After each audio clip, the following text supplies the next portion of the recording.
You're watching the award-winning GHS-TV, a nationally recognized student television station. Hello, and welcome to another season of Red Devil Postgame. So GHS-TV tries to model a real working station. I really thought it was cool when I first started studio and all the opportunities that it was able to provide for me. They can be a producer, they can be a director, they can work graphics and learn audio. They can go out and shoot field reports. Akila, back to you. Welcome to Red Devil Newsbeat. In GHS-TV, we have a variety of shows. We have Crosstalk. Hello, and welcome to GHS-TV's award-winning talk show, Crosstalk. We have Insider, which is all about Germantown.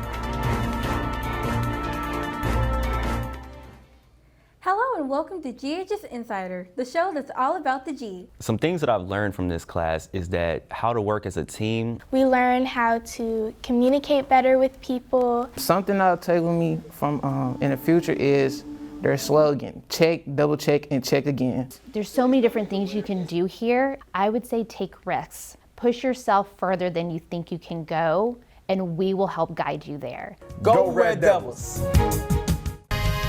You're watching the award-winning GHS-TV, a nationally recognized student television station. Coming up on GHS Insider, ho ho ho. Let's see who knows. It's trivia time. Santa held a contest between two clubs here at GHS, and oh what fun it is to see who knows. England. Ho, ho, no. With Christmas approaching and Santa making his way around town, he stopped by the study hall class to see what might be on GHS students' wish list. What would you like for Christmas? A new loyal man. Our superintendent even has the Christmas spirit. Her and the MSCS community hosted a holiday huddle full of games and hot chocolate. Something new, something fresh is always good, but anytime we can get the community out, coming together, that's what this is all about. Stay tuned and unwrap the fun.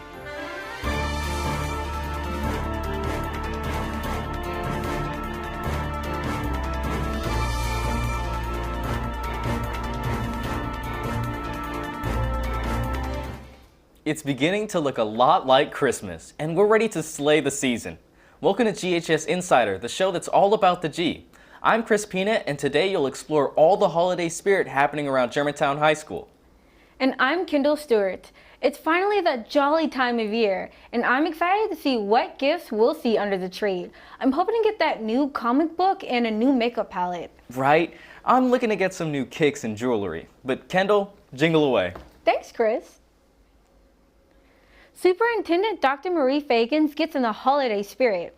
MSCS organizes a community holiday huddle, a hands-on engaging evening filled with games, student entrepreneurs, and valuable resources at the Pink Palace Museum. There were interactive activities like tossing the ring onto reindeer antlers and scooping bows into a bowl with a kitchen spatula and placing it on the top of your head, as well as sipping hot chocolate and getting a bite to eat. This event was a fantastic way to have district leaders, educators, families, and students come together and learn how to grow and work. Something new, something fresh is always good, but anytime we can get the community out, coming together, that's what this is all about. As we think about vision and what it means to move anything forward in an organization, it requires partnership, and partnership is people, and people are the community.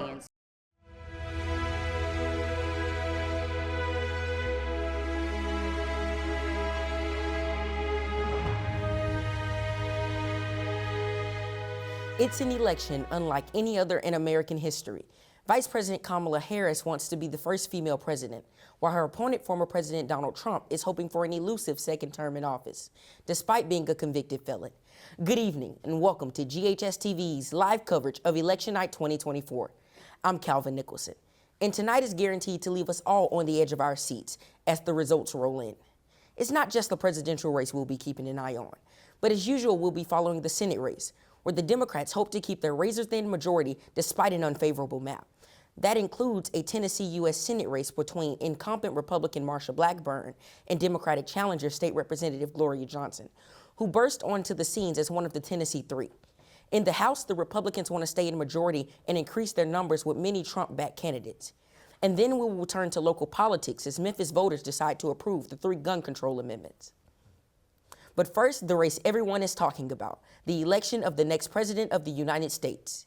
It's been a wild ride since July 21st, when President Joe Biden announced he was stepping down from the race, and the next day, Vice President Kamala Harris was at the top of the ticket. What was once thought as an easy victory for former President Donald Trump now was a tight race. Harris has made up and nearly ground in every state that Biden had fallen behind in. The polls in all swing states are within margin of error, meaning it's anyone's race. In the last month of the election, the economy has been at front and center as new jobs reportedly show a healthy economy. But a major strike by port workers also threatened $1 billion of imported goods. Republicans seized on the issue, blaming Harris. Reproductive rights are also a top election issue this year. Many states, including Florida, have constitutional amendments on the ballot enshrining reproductive rights in the state's constitution. Democrats have been running on the issue, and both Harris and Trump believe their vision for the United States will bring the people out to the polls. So let's get to some results. We're starting in our own state, the volunteer state, Tennessee. News source CNN is reporting that Trump is the projected winner, with 21% of the total votes counted. Harris has 23% of the votes, while former President Donald Trump has 77% of the votes. We're moving to the Sunflower State, Kansas. News source CNN is reporting with no projected winner at this current time. With only 8% of the total votes counted, Harris has 48% of the votes, while Trump has 50% of the votes. I will have more results for you in about 10 minutes. Now let's turn to the U.S. House, where Republicans are trying to keep control by 3 majority votes. However, all polls indicate the Democrats who lost the House in the 2022 midterms will most likely flip the seats needed to take the House. Here with the preview of what we can expect is U.S. House anchor Tyler Curry. Tyler? Thanks, Calvin. Democrats are hoping for a blue wave this November. While Republicans have the majority right now, there's a tough battle for power ahead. The goal of the Democrats is to gain control of the House by flipping 6 or more seats. Republicans are trying to keep control of the House. 2024 was one of the most unproductive years when it came to bills being passed in the United States. In the 118th Congress, only 82 bills were passed this term, which compared to the 362 laws passed by the 117th Congress isn't much. The goal for both parties is to get an overwhelming majority in the House to keep from bills being stalled by a few people. That being said, let's get to some of these races. Going to Ohio's 9th District, CNN is reporting that with 41% of the votes counted, current Democratic incumbent Marcy Kupfer holds 54% of the votes, while Republican Derek Merrin holds 44% of the votes. Moving over to Connecticut's 5th District, CNN is reporting that with 4% of the votes counted, Hayes holds 58% of the votes, while Republican Logan holds 42% of the votes. It's going to be a long night for many candidates. I have more results for you shortly. Now let's turn our attention to the upper chambers of Congress, the Senate, where the situation is flipped. Democrats are trying to keep their slim majority, and Republicans think they have the right candidates to oust red state Democrats. Here to explain it all to us is U.S. Senate anchor Kendall Stewart. Thank you, Calvin, and good evening, everyone. This year's Senate race is shaping up to be an exciting one. Democrats currently hold 51 seats in the Senate, while Republicans hold 49. That means the GOP only has to pick up 2 seats to regain control. While the Democrats can't afford to lose any, that's going to be easier said than done. The Democrats are defending 23 seats to the Republicans' 11, and making the math even harder for Dems in West Virginia. Once a reliable blue state, the state is now solidly red. All polls and predictions show the Democratic seat will go to Republican. That means Republicans need 1 seat for control, and that could come from Montana. In fact, I have some results for you right now.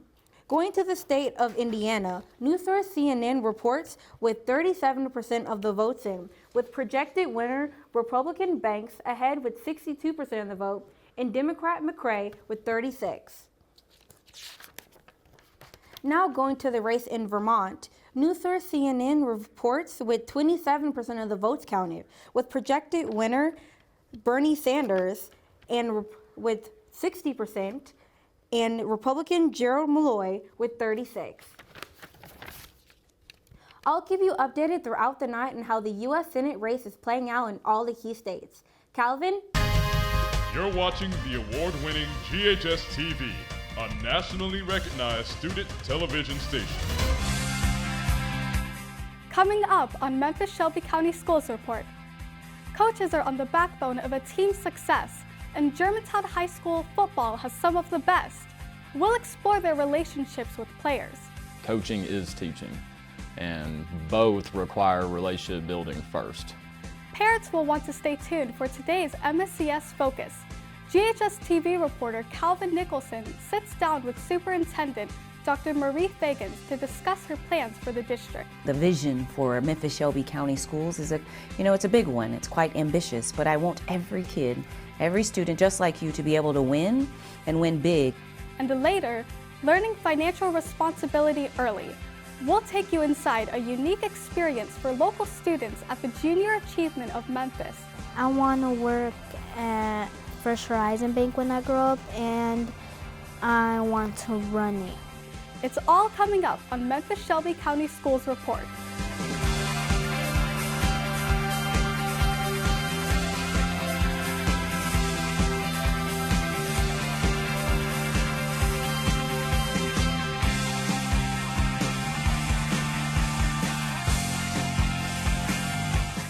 Hello and welcome to a new season of Memphis-Shelby County Schools Report.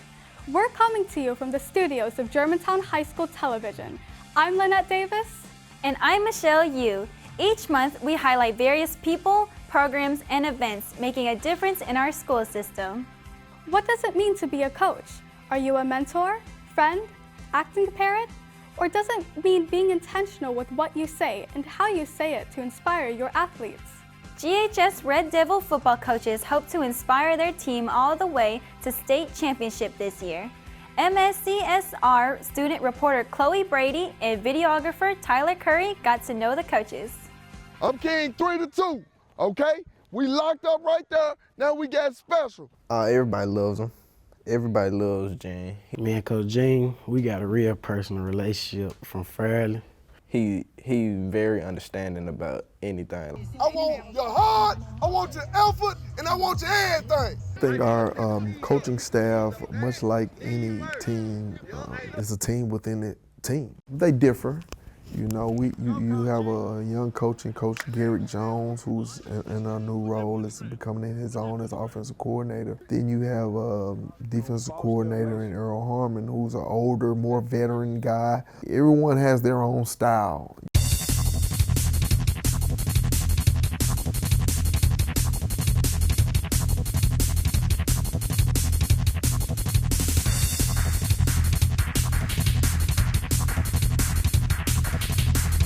Hello and welcome to Red Devil Postgame, GHS-TV's four-time national award-winning sports show. I'm Chloe Brady. And I'm Amir Abdur-Rashid. We've got a lot of great stories for you with some thrilling highlights and some interviews with players and coaches you won't see anywhere else. But first, let's turn our focus to the football team. The Red Devils cinched a playoff bid, entering the high school football championship brackets with a 6-4 record. After advancing one round and beating the undefeated Clarksville Wildcats, the Red Devils had their final game of the season in a rematch against the Collierville Dragons. Here is a look at our football team's playoff highlights.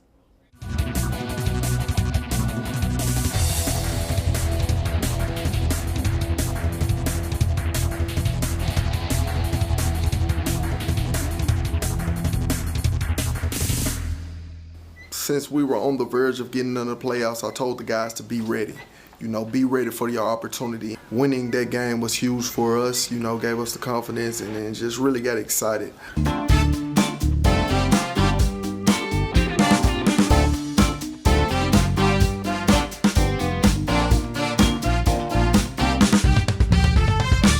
Hello and welcome to GHS-TV's award-winning talk show, Crosstalk. I'm Calvin Nicholson. We got a new look with a new set and new microphones. It's going to be a great show. So let's talk about you. What's going on in your life, whether it's at home or at school? Every show, we will break down a topic that affects you with our experts.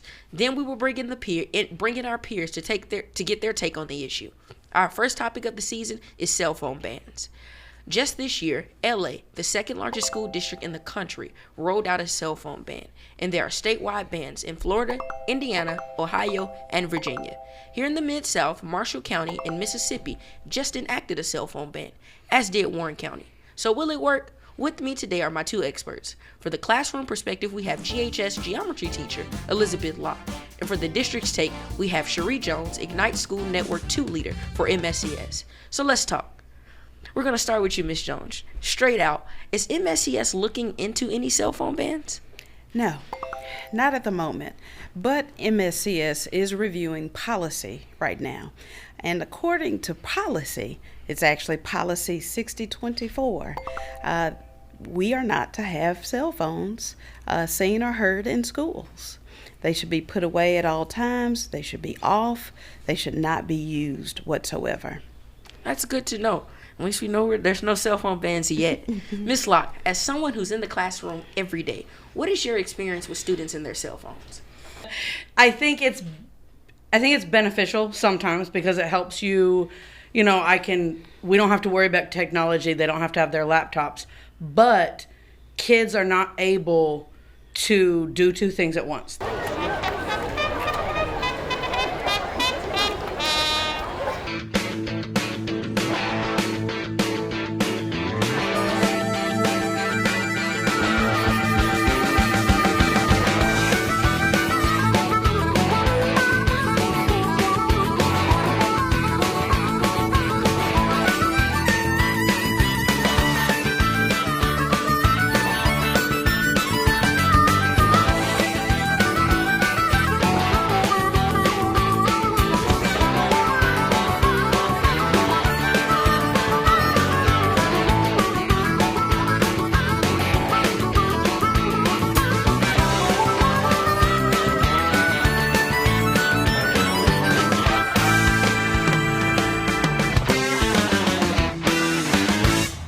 Has arrived, and that means the Germantown Charity Horse Show is in full swing. Hello and welcome to GHS-TV's coverage of the 75th Germantown Charity Horse Show. I'm Calvin Nicholson. And I'm Lynette Davis. Hundreds of horses and their riders come to this event to show off their skills and dedication.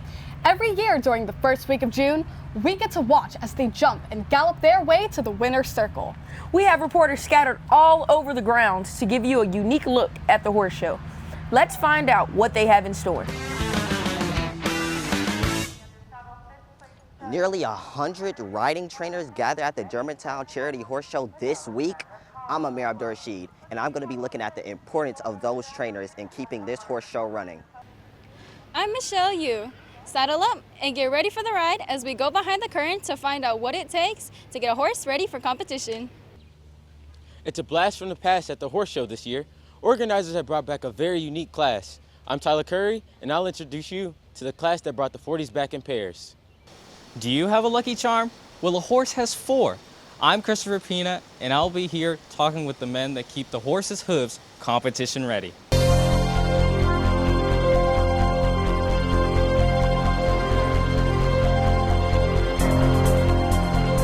Welcome to the GHS 2024 Black History Program. Our MC is a Memphis native and a member of Kappa Alpha Psi Fraternity Incorporated. He began his career at 16 as a high school reporter. He has been engaging and informing the Memphis area for 29 years. Give it up for the bell ringer, Stan the Man Bell.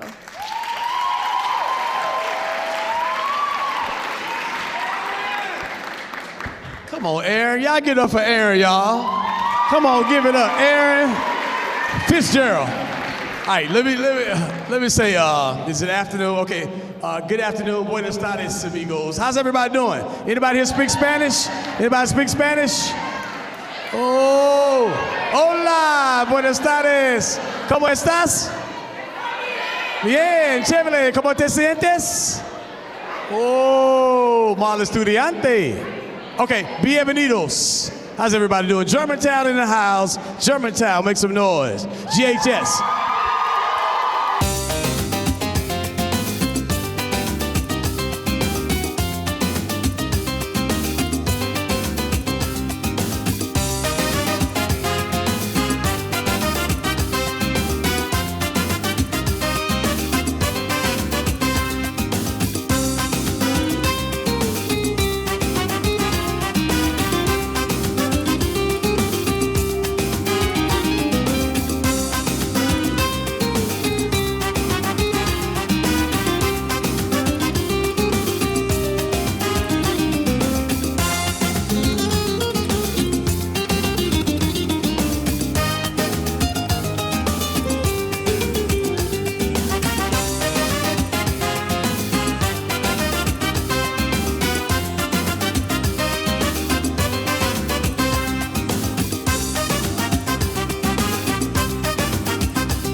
treetop.